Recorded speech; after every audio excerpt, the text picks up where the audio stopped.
મિત્રો, દુનિયાના માત્ર અમુક ટકા લોકો જ અબજોપતિ કેમ છે?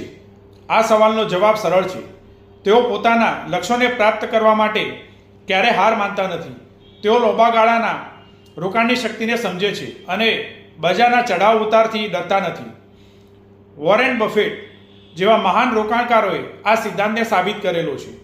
તેમની 14 વર્ષની ઉંમરે માત્ર $5,000 રોકાણની શરૂઆત કરેલી અને તેમની 52 વર્ષની વયે તેમનું રોકાણ $376 મિલિયન હતું. ત્યારબાદ દર 2 વર્ષે તેમના રોકાણની ગ્રોથ ડબલ થતો જોવા મળેલો અને 92 વર્ષની વયે તેઓ $109 બિલિયન માલિક બની ગયા હતા, જેઓ દુનિયાના ટોપ 10 અબજોપતિની યાદીમાં સમાવેશ થાય છે.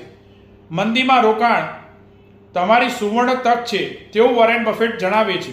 જ્યારે બીજાઓ ડરતા હોય ત્યારે લોભી બનો અને જ્યારે બીજા લોભી બનતા હોય ત્યારે તમે ડરો. અત્યારે તમારે લોભી બનવાની જરૂર છે.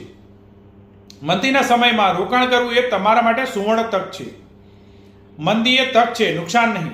જ્યારે બજાર ઘટે છે ત્યારે ઘણા રોકાણકારો પોતાની SIP સ્ટોપ કરાવી દે છે, પોતાનું રોકાણ ઉપાડી લે છે.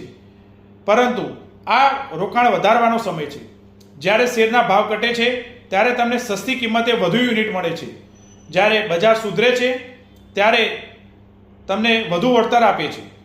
SIPમાં વેલ્યુ કોસ્ટ એવરેજિંગનો લાભ મળે છે, જેનો અર્થ નીચા ભાવે વધુ યુનિટની ખરીદી થાય છે. SIPમાં અત્યારે વધારો કેમ કરવો જોઈએ? મંદીના સમયમાં SIPમાં વધારો કરવાથી તમને વધુ યુનિટ ખરીદવાની તક મળે છે. આનાથી તમારું ઓવરઓલ રિટર્ન વધે છે. તમારું એવરેજ કોસ્ટ ઘટવાથી રિસ્ક પણ ઘટે છે. અત્યારે લમસમ રોકાણ એક વધારાની તક હોય છે. જો તમારી પાસે વધારાના પૈસા પડ્યા હોય તો મંદીના સમયમાં લમસમ રોકાણ કરવું પણ ફાયદાકારક છે.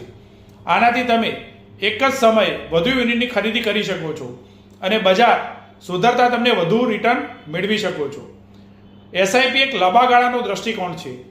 મિત્રો, હું મારી પર્સનલ વાત જણાવું તો 1/8/2024ના રોજથી મેં મારી SIP ડબલ કરેલી છે અને મેં તમને બધાને જણાવેલું પણ હતું. 1/1/2025થી મારી આ ડબલ SIP સાથે મેં મારું ટોપઅપ અને લમસમ રોકાણ પર નાખવાનું શરૂઆત કરી છે. તમારે શું કરવું જોઈએ તે તમારા ફાઇનાન્શિયલ એડવાઇઝરને મળીને નિર્ણય લેવો જોઈએ. Thank you.